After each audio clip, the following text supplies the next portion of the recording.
Hi there, Troy Harrison, author of Sell Like You Mean It. I'm coming to you today from the historic Brown Hotel in Louisville, Kentucky. And in that spirit, I'd like to talk about a sales technique that should be history as well. It's called the person who call, and it's a sales call killer. I thought of this because of a question I was asked a couple of days ago in Dallas when I was speaking at the ASI show. I was asked, Troy, how in the world do you climb the ladder from your contact to get to the people who actually make the decisions about your product? And the simplest answer is probably the best. You hardly ever do. It's very, very difficult to do so. But what I can tell you is how to avoid that problem in the first place. You see, most salespeople nowadays still are initiating their prospecting calls like this. Hi, could I speak to the person who buys whatever it is you're trying to sell? In this case, promotional products. They're beginning their cold calls by saying, could I speak to the person who buys promotional products? Now, whoever you're asking this, typically the receptionist, is no dummy. They know that their job is to protect the time of upper management.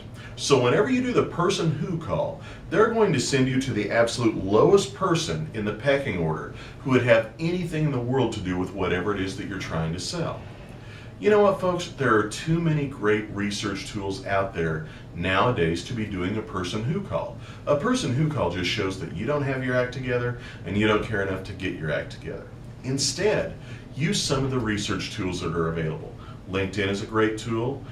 Really, Reference USA is one of the best. It's free through 80% of the public libraries in the United States. I bet it's free through yours. Check with your library and see if you have it. If you have it, all you need is a library card and a pen to access one of the best business databases there is. It's free. You can afford free, can't you? And then look up the proper people who would deal with whatever it is that you're trying to sell. In this case, they would have been wanting to speak to a VP of marketing, but maybe you want to speak to a plant manager, vice president of operations, CFO, maybe even the president or the CFO.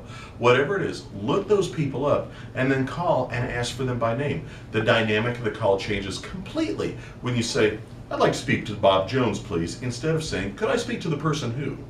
If you call and ask for the right person, you will get their extension. Now, you still might get their voicemail and have to deal with that, but that's a completely different issue. We'll cover that in another video at some point in the future time. And here's the other thing. Why don't salespeople do this? Well, I already mentioned a lot of them may be lazy, maybe just don't have their act together, maybe they don't know about these resources. But there's a fourth reason. It's a four-letter F word, and no, it's not the one you're thinking. It's fear. Salespeople are scared to death to call upper managers, yet those upper managers are the ones who are making decisions every day about the purchase of their products and services. Let me give you a little hint. Those people are not getting their phones blown up all day by salespeople because most salespeople don't have the guts to call them.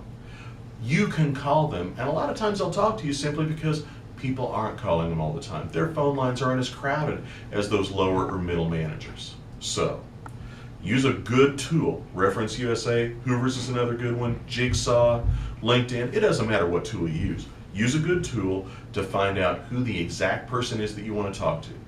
Then call and ask for them. Then when you get them on the phone, give them a powerful infomercial, and you won't have to worry about climbing the corporate ladder to get to the right person. Instead, you're going to be dealing with the right person from the get-go, and once you have that relationship, it's always there. I'm Troy Harrison, author of Sell Like You Mean It. Good luck, good selling, and I'll see you next time.